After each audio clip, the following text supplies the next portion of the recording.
예수 성탄 시리즈 세 번째 시간인데요. 마지막 시간이 되겠습니다. 본문은 십자가에 못 박히신 예수와 두 강도의 이야기입니다. 한 강도는 예수님을 조롱하고 비난하였습니다. 또 다른 강도는 예수님께 자신을 기억해 달라며 영혼을 맡기는 부탁을 합니다. 예수 성탄의 날에 이렇게 예수님의 십자가 죽음에 대해서 숙고하는 것이 그리 썩 어울리지 않는 그림이지 않을까 이렇게 생각할지도 모르겠습니다. 하지만 우리가 지난 시간에 배운 대로 예수님은 세상에 죽기 위해서 오신 분입니다. 그래서 예수 성탄이라고 하는 것은 예수 십자가와 틀림없이 연결이 되어야 하는 것입니다. 복음성가는 당신은 사랑받기 위해 태어났다 이렇게 노래하지만 예수님은 죽기 위해 오셨습니다. 바로 우리를 위해 오신 것이지요. 그래서 예수 성탄과 이 십자가는 뗄래야 뗄 수가 없는 손등과 손바닥과 같은 관계인데요. 오늘 이 말씀을 통해서 왜 예수님께서는 십자가에서 죽으셔야만 했는가, 그리고 예수님과 함께 십자가에 못 박힌 이 두 강도가 우리에게 주는 메시지는 무엇인가? 이것을 숙고하고자 합니다. 자, 예수님께서 두 명의 강도와 함께 십자가에 못 박히셨습니다. 예수께서는 왜 하필이면 다른 방식의 죽음이 아닌 십자가에서 죽으셔야만 했을까요? 먼저 성경을 통해서 사형 선고를 받은 죄수를 어떤 방식으로 처형하라 하였는지를 살펴보도록 하겠습니다. 구약 성경에 의하면 사형 선고를 받은 죄수들은 주로 돌이나 칼로 처형하라고 말씀이 기록되어 있습니다. 예를 들어서 부모님께 거역하고 불순종하고 패역한 자녀들이 있으면 그 자녀들은 돌로 쳐 죽이라고 명하였습니다. 성경 중에 제가 제일 사랑하고 좋아하는 말씀입니다. 돌로 쳐 죽여라. 성적인 죄를 범하였을 때 돌로 쳐 죽이라고 했습니다. 다른 신을 섬기게 된 경우에는 돌로 쳐 죽이거나 칼로 쳐서 죽이라 명하고 있습니다. 신약으로 가보니까 사도행전 7장에 보면 스데반 집사가 복음을 전하다가 유대인들에게 돌에 맞아 죽게 되는데요. 유대인들은 이렇게 복음을 전하는 스데반 집사에게 신성모독이라는 죄를 걸어서 돌로 쳐 죽이게 되지요. 사도행전 12장에 보면 야고보, 예수님의 제자입니다. 그가 헤롯 왕의 칼에 의해서 죽임을 당하기도 합니다. 이렇게 돌에 의해서 혹은 칼에 의해서 이제 죽임을 당하는 사건들이 구약과 신약에 기록되어 있고요. 사복음서를 보면 예수님께서도 여러 번 죽을 위기를 겪게 됩니다.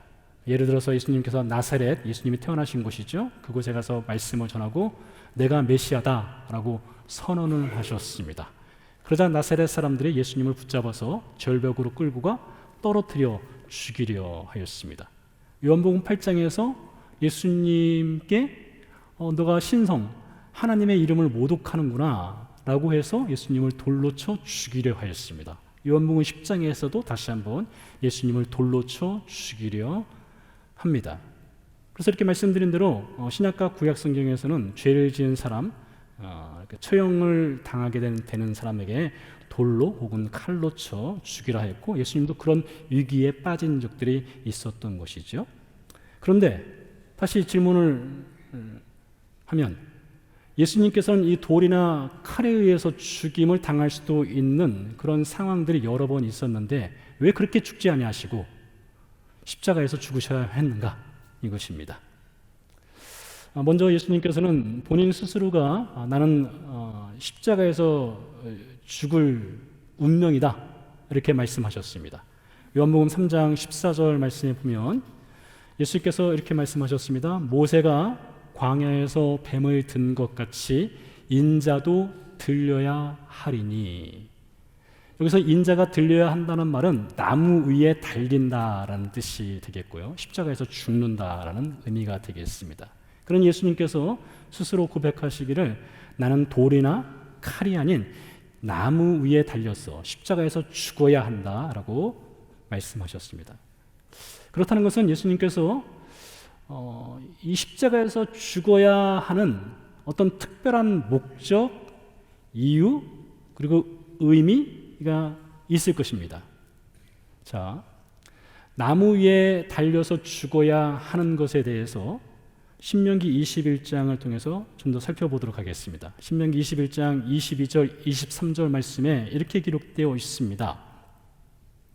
사람이 만일 죽을 죄를 범함으로 네가 그를 죽여 나무 위에 달거든 그 시체를 나무 위에 밤새도록 두지 말고 그날에 장사하여 내 하나님 여호와께서 내게 기업으로 주시는 땅을 더럽히지 말라. 나무 위에 달린 자는 하나님께 저주를 받았음이니라.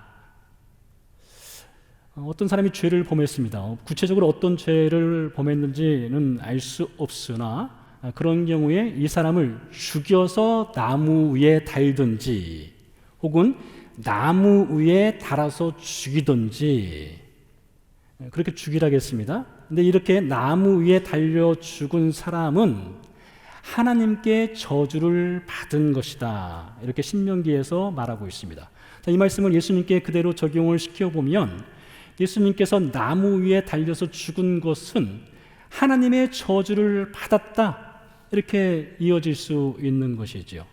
자, 그렇다면 왜 하나님의 아들이신 예수께서 십자가에서 스스로 죽으심으로 하나님의 저주를 받는 것을 스스로 자처했을까요? 왜 예수님께서 십자가에서 죽으심으로 하나님의 저주를 받게 되었을까요? 그 목적이 무엇일까요? 다시 신명기서를 펼쳐보도록 하겠습니다. 신명기서 27장에 보면 하나님이 저주하시는 혹은 하나님의 저주를 받는 죄의 목록들이 자세하게 기록되어 있습니다. 자, 어떤 죄들이 하나님의 저주를 받는 죄인지 여러분 들어보시기 바랍니다. 신명기 27장 15절 이하의 말씀에 보니까 사람이 우상을 만들면 혹은 우상을 섬기게 되면 그것은 하나님께 저주를 받는 죄다. 부모를 경홀히 여기는 죄, 하나님께 저주를 받는 죄다. 맹인의 길을 잃게 하는 사, 하나님께 저주를 받는 죄다. 문란한 성적 생활을 하는 사람, 하나님께 저주를 받는 죄인이다. 사람을 죽이는 살인자, 하나님께 저주를 받는 죄인이다. 뇌물을 받는 사람, 이 역시 하나님께 저주를 받는 죄인이다. 이렇게 말을 하고 있습니다. 죄송합니다. 성탄의 날에 제가 저주를 이렇게 쏟아 부으니까 어울리지 않는 것 같은데요. 자, 그런 다음에 신명기 27장 마지막 절인 26절에서 모세가 이렇게 말을 합니다. 이 율법의 말씀을 실행하지 아니하는 자는 저주를 받을 것이라 할 것이요 모든 백성은 아멘 할지니라. 모세는 확대해서 어떤 살인자나 뇌물이나 성적으로 문란하거나 우상 숭배하거나 그것도 하나님께 저주를 받는 것이지만 이 성경에 기록된 모든 율법 말씀을 실행하지 않는 사람은 하나님께 저주를 받을 것이다. 이렇게 말을 하고 있습니다. 자, 여러분, 이것은 구약 성경의 말씀입니다. 그래서 어쩌면 우리는 이렇게 생각할 수 있습니다. 그것은 구약 시대에 살고 있는 이스라엘 백성들에게만 해당되는 그런 죄이겠거니 이렇게 생각할 수도 있겠죠. 자, 신약으로 가보도록 하겠습니다. 신약 성경 갈라디아서 3장에 보면 바울이 3장 10절에서 이렇게 말을 하고 있습니다. 무릇 율법 행위에 속한 자들은 저주 아래 있나니 기록된 바 누구든지, 이게 중요합니다. 누구든지 율법 책에 기록된 대로 모든, 이것도 중요합니다. 모든 일을 이어서 항상, 이것도 중요합니다. 누구든지 모든 항상 행하지 아니하는 자는 뭐라고요? 저주 아래 있는 자라 하였습니다.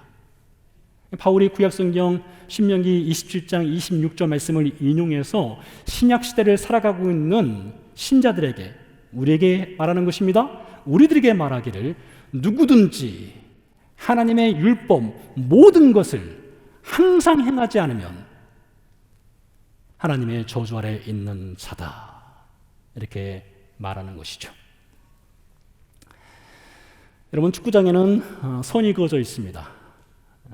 이 라인이 그어져 있어야만 이 공이 아웃인지 아닌지를 판단할 수가 있습니다. 그와 같이 사람이 죄를 지었는지 죄인인지 아닌지 그 유무를 판단하는 기준선이 필요합니다. 성경은 그것을 성경의 율법이라고 말합니다. 성경 전체를 말한다고 할 수가 있겠습니다. 성경의 율법은 우리가 죄인인지 아닌지, 죄를 지었는지 안 지었는지를 판단할 수 있는 정확한 기준선이 된다고 가르치고 있다는 것이죠. 그래서 율법은 마치 병원의 엑스레이와 같습니다. 혹은 MRI 혹은 피검사와 같습니다. 우리가 엑스레이 검사를 통해서 우리 몸의 증상을 병이 있는지 없는지를 확인할 수 있지 않습니까?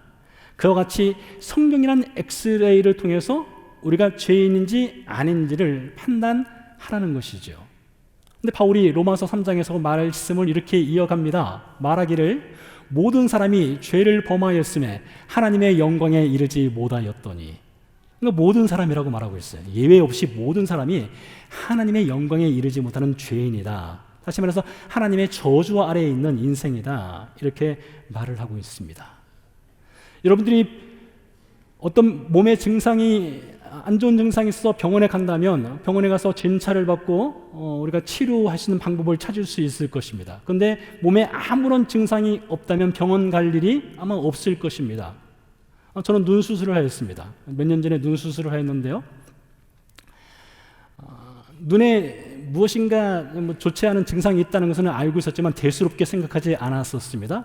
그러다가 시력 검사를 하였는데 그 의사 선생님이 상당히 겁을 주더라고요. 당신 지금 당장 수술하지 않으면 실명할 수 있다. 그래서 어떻게 했습니까? 당장 병원에 가서 수술 받고 치료를 잘 받았습니다. 지금은 잘 보입니다. 그러니까 어떤 증상이 나타나고 그로 인해서 알게 되면 무엇인가 치료법을 찾을 수 있는 것처럼 이 성경이라는 것을 통해서 우리가 죄가 있는지 죄가 없는지를 판단해야 한다는 것입니다. 여러분, 죄라고 하는 것은요, 이것을 깨닫지 못하면 회개할 수가 없습니다. 그래서 우리가 죄를 알고 깨닫는 것처럼 큰 복이 없습니다. 죄인인 것을 알아야만 구원의 필요성을 느끼게 되는 것이지요. 다윗이 밧세바와 간음을 하였습니다. 사실 간음이라고 하기보다는 다윗이 그 권력의 힘을 가지고 밧세바를 성폭력을 행한 것이죠. 성폭행을 했습니다. 성경에 기록된 수많은 인물들 중에 다윗처럼 치사하고 나쁜 인물 없습니다. 그는 밧세바만 죽인 것이 밧세바만 간음한 것이 아닙니다. 우리야, 그의 남편 우리야를 살인교사에서 죽게 만들었죠. 그 가정을 완전히 풍지박살냈습니다. 나단이라는 하는 선자가 다윗을 찾아오지 않습니까? 그리고 다윗에게 이렇게 말합니다. 당신이 죄인이요. 여러분, 다윗은 그때 권력의 최고봉에 서 있던 인물입니다. 근데 그가 어떻게 했습니까? 시편 51편 말씀에 보니까 이렇게 다윗이 고백합니다. 나의 죄악을 맑게 씻어 주옵소서. 나의 죄를 깨끗이 제하여 주옵소서. 내가 내 죄를 알고 있습니다. 내 죄가 항상 내 앞에 있습니다. 그 죄의 고백이 다윗을 살리게 되었습니다. 반면 사울왕은 어떻습니까? 사무엘상 15장에 보니까 사울이 하나님께 불순종하였습니다. 선지자 사무엘이 찾아와서 그 불순종의 죄를 가르쳐 주었습니다. 그때 사울이 어떻게 반응했습니까? 나 죄 없습니다 했습니다. 핑계댔습니다. 회개하지 않았습니다. 그때로부터 사울은 망하는 길로 들어가게 되었습니다. 그러니 여러분, 죄를 안다는 것은 큰 복입니다. 죄를 회개한다는 것은 엄청난 은혜인 것입니다. 자, 앞서 말씀드린 대로 성경의 법을 따르지 않고 살아가는 것, 이것이 죄이고 그런 죄를 지은 인생은 하나님의 저주 아래 놓여 있다라고 성경이 말하고 있습니다. 여기에서 우리는 예수님께서 돌이나 칼이 아닌 나무에 달려서, 즉 십자가에서 죽을 수밖에 없었던 그 목적, 의도, 의미, 이유를 찾을 수가 있습니다.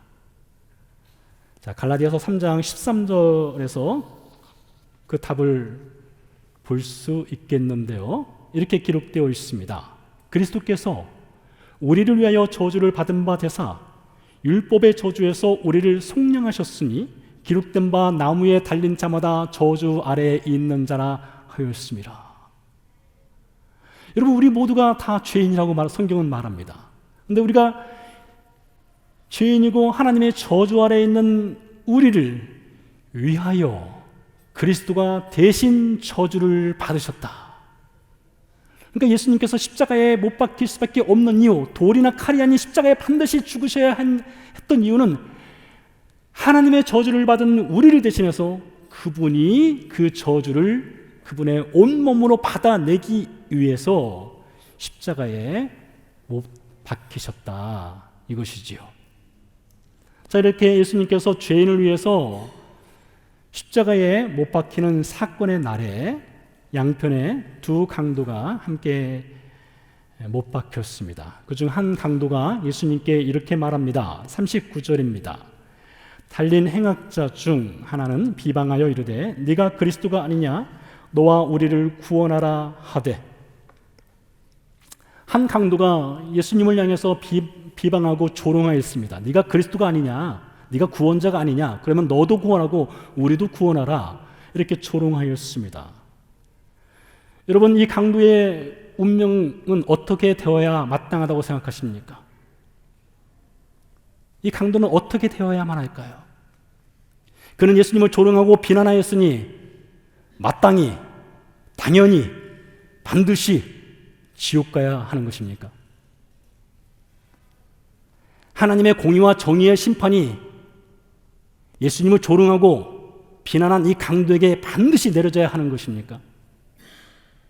여러분, 어떻게 생각하십니까?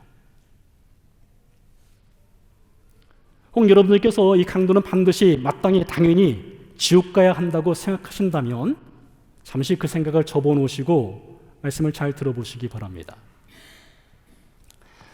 요한복음 8장에 보면 가늠하다가 현장에서 붙잡혀 돌에 맞아 죽을 위기에 처한 여인 이야기가 있습니다.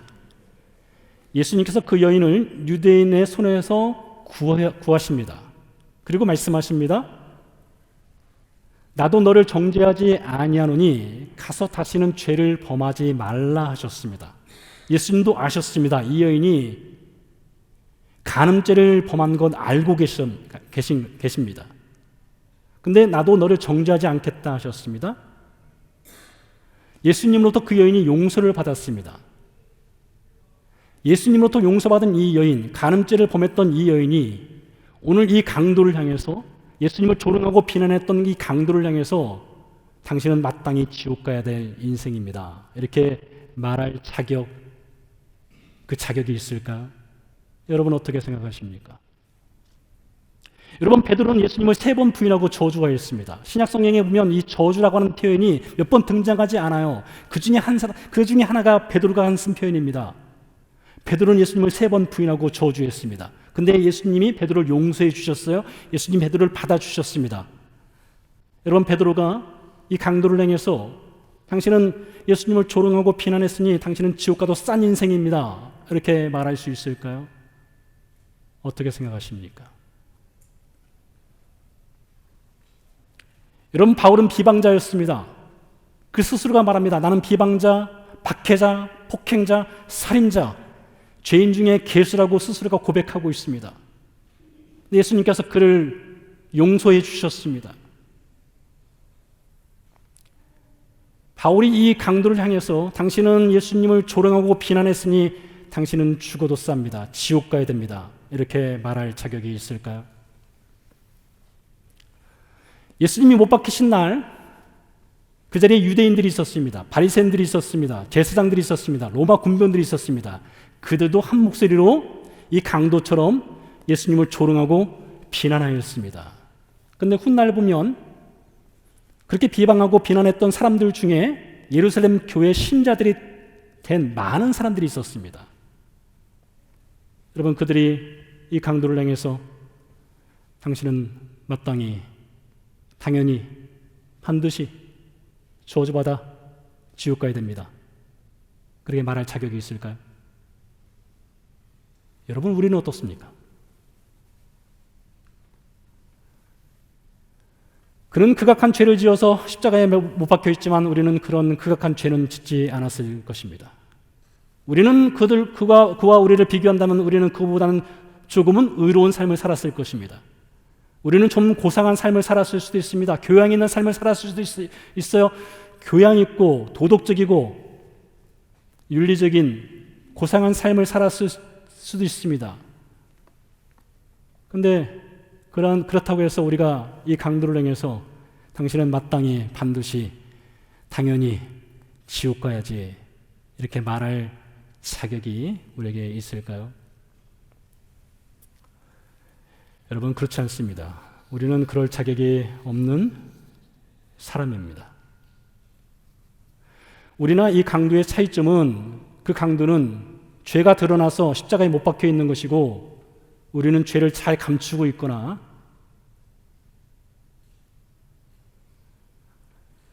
우리는 죄를 용서받았기 때문에 우리가 그 사람을 향해서 조롱하거나 비난할 수 있다? 그렇지 않습니다. 우리는 차이가 없습니다. 저는 여러분에게 지금 세상 모든 죄인이 천국 가야 한다, 그 말씀을 드리는 것이 아닙니다. 지금 이 강도에게는 6시간이 남아 있습니다. 그는 예수님과 함께 오전 9시에 십자가에 못 박혔습니다. 오후 3시면 그는 운명하게 되는 사람입니다. 그도 알고 있습니다. 곧 이제 죽게 될 운명이라는 것을 잘 알고 있습니다. 여러분, 때문에 그에게 무엇보다 필요한 것은 예수 그리스도입니다. 근데 그분이 지금 어디에 계십니까? 바로 강도 옆에 있습니다. 가장 가까운 자리에 있습니다. 여러분, 예수님께서 십자가에 못 박히신 이유가 무엇이라고요? 하나님의 저주 아래 놓여있는 죄인들을 위해서 십자가에 못 박히셨습니다. 예수님은 그 강도를 위해서도 예수님은 십자가에 못 박히신 것입니다. 그뿐만이 아닙니다. 여러분에게 지금 인생에 주어진 삶의 시간 가운데 여러분, 지금 가장 위급하고 가장 다급한 인생의 문제가 무엇일까요? 바로 예수 그리스도를 만나는 것입니다. 이 강도에게 6시간이 주어졌고 그 시간 내에 이 강도가 예수 그리스도를 만나야 하는 것처럼 여러분, 우리 인생에 있어서 가장 중요한 문제는 예수 그리스도를 만나는 것입니다.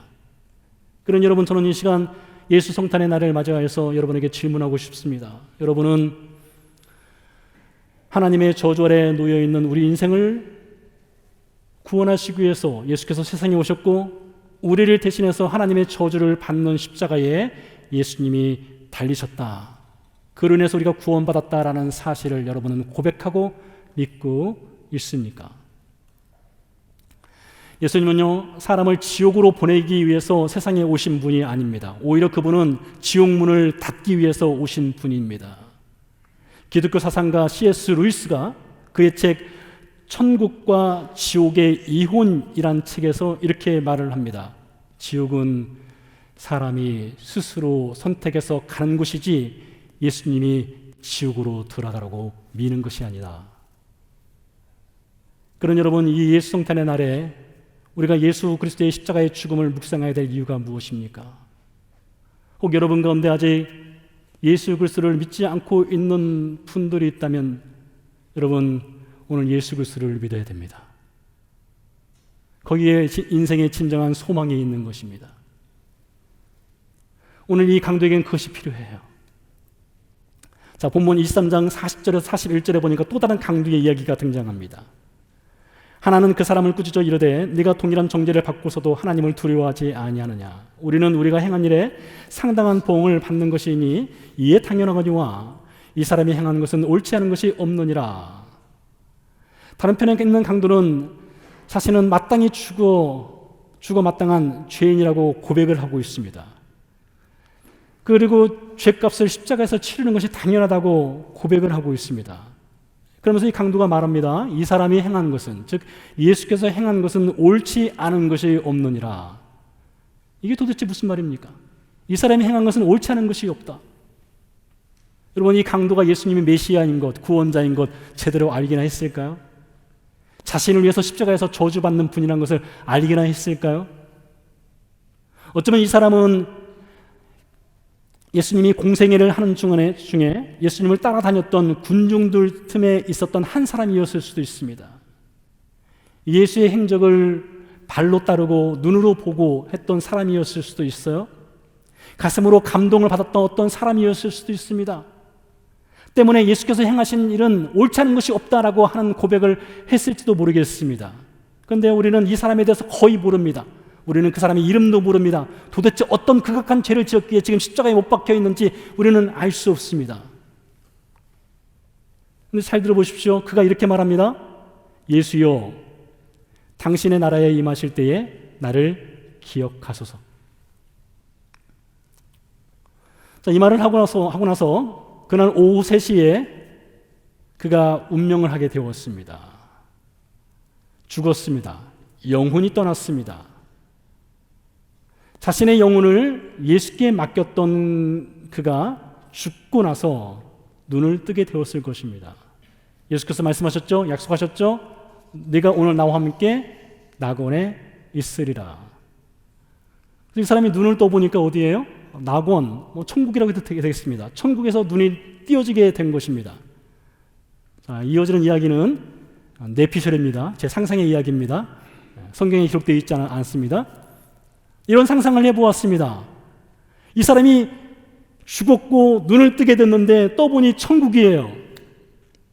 천사들이 이 사람에게 찾아왔습니다. 그리고 이렇게 물어요.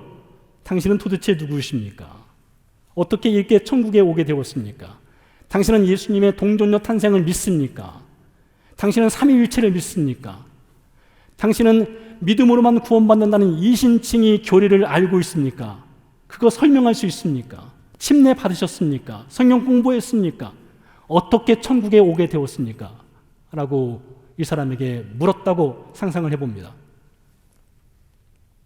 뭐라고 답할까요? 여러분, 이 사람이 예수님의 동정녀 탄생 아마 몰랐을 것입니다. 믿음으로만 구원받는다는 이신칭의 교리, 아마 여러분도 또 이신칭의 교리가 무엇인지 제대로 설명하실 수 있는 분 혹 없을 수도 있습니다. 이 사람이 삼위일체 교리 제대로 알고 있을까요? 아마 여러분 중에서도 삼위일체가 도대체 무엇인지 제대로 설명하실 수 없는 분 있을 수 있어요. 어쩌면 이 사람은 이렇게 답을 했을 것 같아요. 저는 아무것도 모릅니다. 저는 동정녀 탄생이 무엇인지 몰라요. 삼위일체가 무엇인지 몰라요. 저는 침례도 받지 않았어요. 저는 성경 공부도 하지 않았어요. 그러나 제가 알고 있는 건 한 가지가 있습니다. 그분이 저를 이곳으로 보내주셨습니다. 여러분, 여기에 기독교 복음의 핵심의 은혜가 있어요. 여기에 기독교 복음의 핵심, 그 은혜가 있습니다. 무엇입니까? 여러분, 기독교 복음이라고 하는 것은 그가 누구이냐, 네가 무엇을 했느냐, 그것이 구원을 결정하는 인자가 아닙니다. 기독교 복음의 핵심은 그가 누구냐, 그가 무엇을 했느냐가 아니라 누가 그를 천국으로 보냈느냐, 이것입니다. 예수께서 이 강도를 대신해서 하나님의 저주를 받으셨습니다. 그리고 예수께서 약속하셨습니다. 네가 오늘 나와 함께 낙원에 이르리라. 그 약속이 이를 구원한 것이지요. 그래서 이 성탄의 날에 우리가 꼭 기억을 해야 될 것은 이 십자가의 은혜, 하나님의 긍휼이 우리를 하나님을 믿는 자녀로 삼아주신 것입니다. 천국 백성으로 만들어주신 거예요. 여러분이 누구이냐? 여러분이 무엇을 했느냐? 그것이 아닙니다. 자, 예수를 비난하고 조롱했던 이 강도 이야기, 그리고 자신의 죄를 인정했던 또 다른 강도 이야기를 좀 더 살펴보도록 하겠습니다. 자, 이 강도들은 지금 손과 발이 십자가에 못 박혀 있습니다. 이들에게 일어날 수 없는 기적이 있습니다. 십자가에서 내려오는 기적입니다. 그들은 십자가에서 내려올 수 없습니다. 강도도 잘 알고 있습니다. 그런 기적은 일어날 수 없습니다. 그래서 할 수 있는 것이 무엇이냐? 그 견딜 수 없는 고통 가운데, 그 죽음의 공포, 두려움 가운데 예수님을 향해서 조롱하고 비난하는 것이 그가 할 수 있는 것이에요. 그것 외에는 할 수 있는 것이 없었습니다, 이 강도는. 그래서 절망에 차서 네가 그리스도라면 지금 당장 너와 우리를 구원하라, 이렇게 절망에 차서 예수님을 조롱하고 비난하고 있습니다. 저는 여러분에게 이 강도처럼 예수님을 향해서 조롱하고 비난하라, 이렇게 말씀드리는 것이 아닙니다. 그러나 이 강도가 지금 하는 메시지에는 중요한 것이 있습니다. 무엇이냐? 여러분, 지금 여러분 삶에 어떤 아픈 문제가 있거나 깊은 신음이 있거나 절규가 있거나 눈물이 있거나 그것이 있으면 그 현실의 문제를 가지고 오늘 예수님께 나아가야 하는 것입니다. 여러분, 우리 현실의 문제가 있습니다. 십자가에 못 박힌 강도가 이 지금 죽을 정도로 아픈 그 고통의 문제를 가지고 예수님께 절구했던 것처럼 우리 현실의 문제를 가지고 예수님께 나아가야 한다는 것이죠. 제가 군에 입대했을 때에 그 신병 훈련을 받게 되었는데요. 신병 훈련 중에 그 티어가스, 그 체류탄 가스실에 들어가서 체험하는 시간이 있습니다.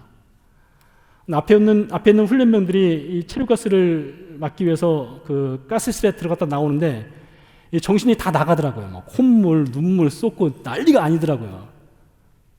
그래서 제가 순서를 기다리고 있다가 하나님께 기도를 드렸습니다.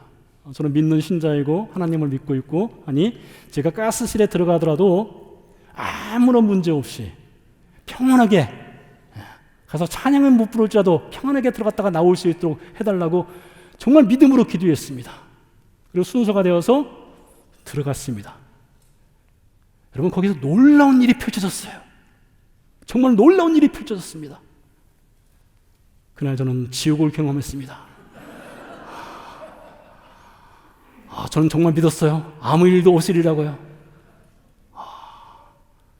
제가 별 볼 일 없는 평범한 인생이구나, 그것을 깨닫는 순간이었습니다. 여러분, 사람은 아플 수 있습니다. 사람은 고통받을 수 있어요. 인생을 살아가는 날 동안 눈물을 흘리지 않는 날이 왜 없겠습니까? 우리는 평범하고 지극히 보통 사람입니다.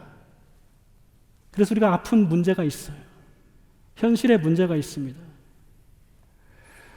혹 여러분들 가운데 드라마 정신변동에도 아침이 와요 라는 드라마를 보셨다면 이런 내용이 있습니다. 공황장애를 앓고 있는 분에게 주는 권면의 대사인데요, 이렇게 기록되어 있어요. 이런 말을 합니다. 공황장애는 외로운 병이야. 주변 사람들은 잘 몰라. 본인만 느끼거든. 그래서 대부분 혼자 이겨내려고 많은 순간들을 버티고 참아내는 거지 라는 대사가 있어요. 그래서 이 공황장애를 앓고 있는, 이 외롭게 홀로 공황장애를 앓고 있는 이 친구에게 이런 조언을 합니다. 너의 어려움, 그 어려움을 들어줄 수 있는 대화의 공간을 만들어라, 이렇게 권면하는 내용이 있습니다. 사실 제 사랑하는 동생도 공황장애와 우울증으로 참 고생을 하고 있습니다. 저는 사실 몰랐었어요. 최근에 듣게 되었습니다. 근데 그것이 얼마나 힘들고 어려운 것인지 몰랐다가 이 드라마를 보고 제가 좀 더 공감을 하게 되었습니다. 여러분, 아프면 아프다고 말을 해야 됩니다.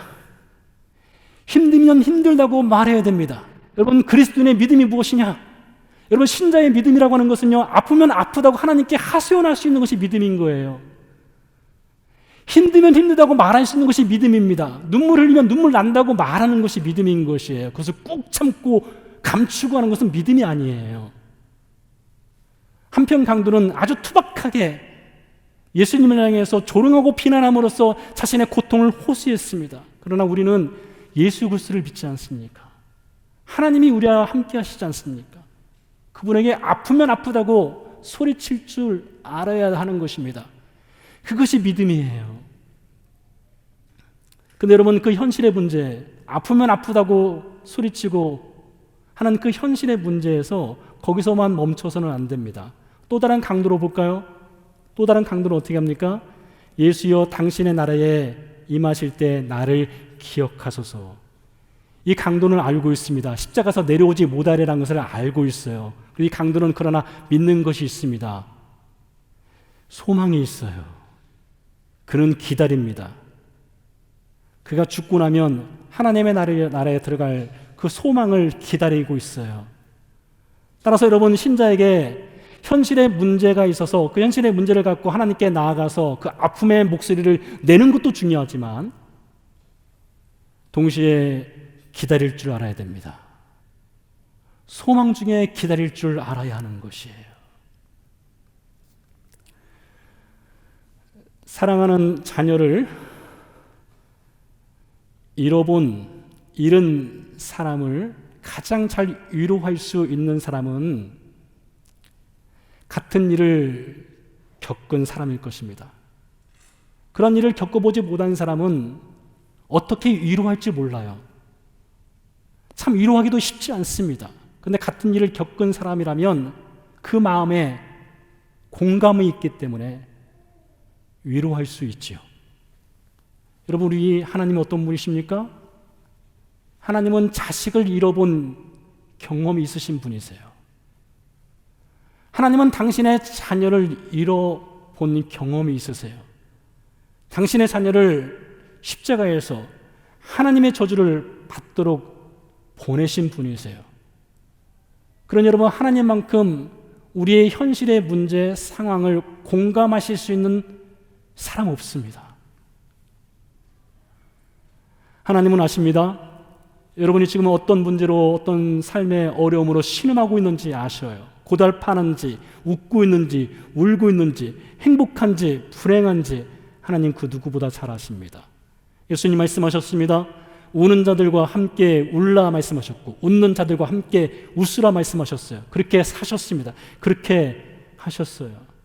그렇기 때문에 여러분, 신자는 현실의 문제를 갖고 아파하며 하나님께 나아가서 하소연도 하지만은 그분께 우리의 장래를 맡겨야 합니다. 예수님 말씀하셨습니다. 오늘 내가 나와 함께 낙원에 있으리라. 이 놀라운 약속을 주시기 위해서 베들레헴 구유통에서 예수님이 사람의 아들로 태어나셨습니다. 살기 위해 오지 않으셨습니다. 우리 대신 하나님의 저주를 받고 십자가에서 죽기 위해 오셨습니다. 우리를 왕의 자녀로 삼으시기 위해서 당신의 왕관을 내려놓으셨습니다. 죽음의 십자가에서 생명을 낳으셨습니다. 때문에 이 성탄의 아침 모든 신자는 사랑을 받았기에 예수님께 사랑을 고백합니다. 예수님께 경배를 드립니다. 순종합니다. 예수님을 따라갑니다. 현실의 문제를 갖고 나아갑니다. 그러나 기다립니다. 함께 기도하고 찬양 드리도록 하겠습니다.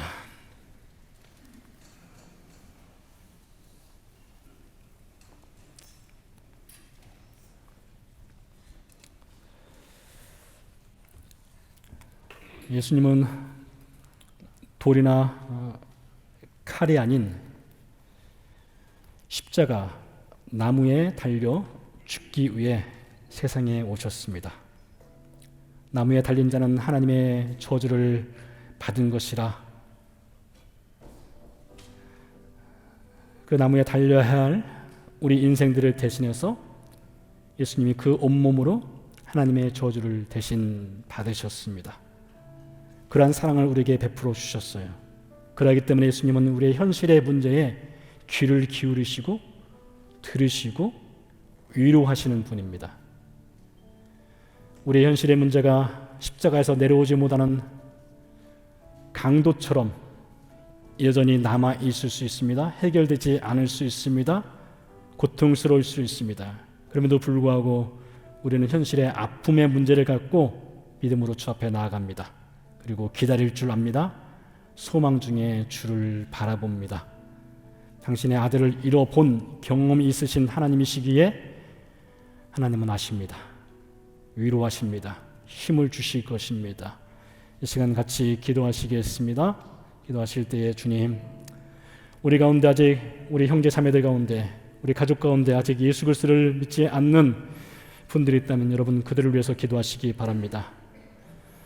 아들 아직 남아있는 시간 가운데 예수님을 영접할 수 있도록 기도하시기 바랍니다. 또한 우리에게 주어진 현실의 아픔을 하나님께 아뢰십시오. 또 기다리십시오. 소망하십시오. 이것을 갖고 함께 잠시 기도하도록 하겠습니다. 사랑하신 아버지 하나님, 감사합니다. 하나님, 은혜를 베풀어 주시옵소서. 공의를 베풀어 주시옵소서. 우리 현실의 아픔의 문제를 갖고 주 앞에 나아갑니다. 주님, 은혜를 베풀어 주시옵소서. 하나님, 공의를 베풀어 주시옵소서. 우리 아버지 하나님이시여, 주님, 주께 나아가 소망 중에 주를 바라볼 수 있는 은혜 허락하여 주시옵소서. 아직 예수 그리스도를 믿지 않는 이들에게 주여 공의를 베풀어 주셔서 주님 구원의 은혜를 베풀어 주시옵소서. 주님, 주께서 구원의 은혜를 베풀어 주시옵소서. 주님 은혜를 베풀어 주시옵소서. 아니 주여, 우리에게 크고 놀라신 주의 은혜로 함께 해주시옵기를 간절히 소원합니다. 주님 도우시옵소서. 주님 역사해 주시옵소서. 주여 도우시옵소서. 주님 도우시옵소서.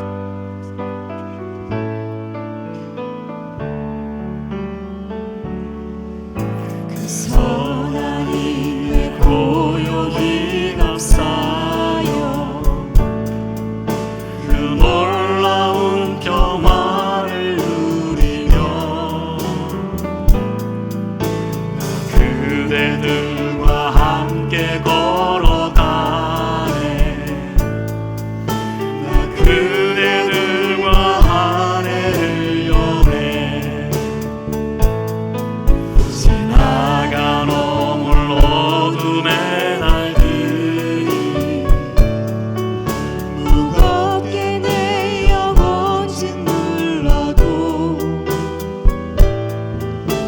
주여 우릴 외면치 마시고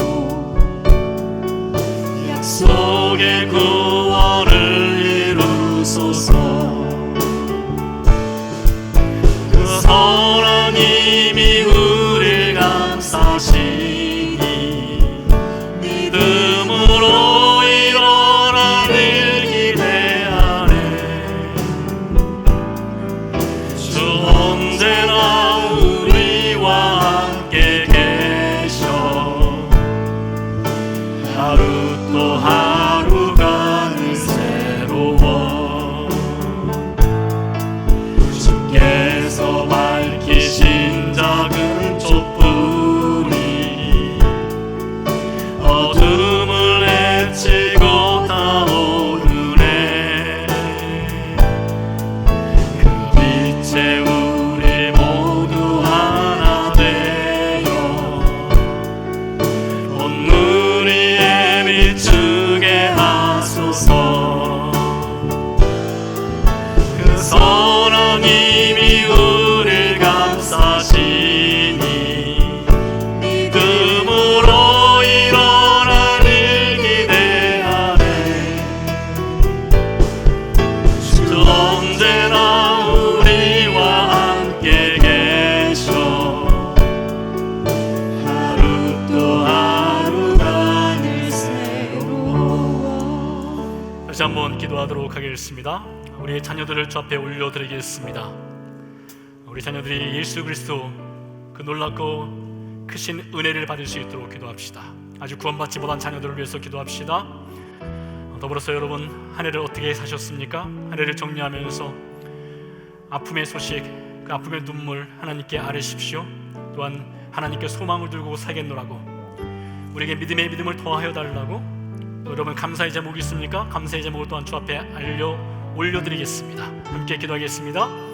살아계신 아버지 하나님, 감사합니다.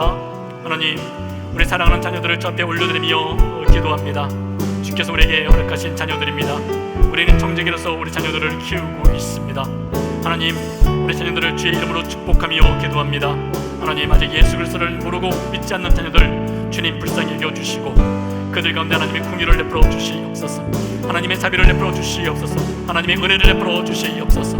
내 구주의 아버지 하나님이시여, 우리 사랑하는 형제 자매들 한 해를 살아왔습니다. 365일 결코 쉽지 않고 고단하고 힘든 한 해를 살아오면서 오늘까지 살아올 수 있었던 주의 은혜에 감사를 드립니다. 주님 홀로 영광 받으시옵소서. 우리 현실은 여전히 눈물이 있고 아픔이 있고 슬픔이 있고 고통이 있음을 주 앞에 고백을 드립니다.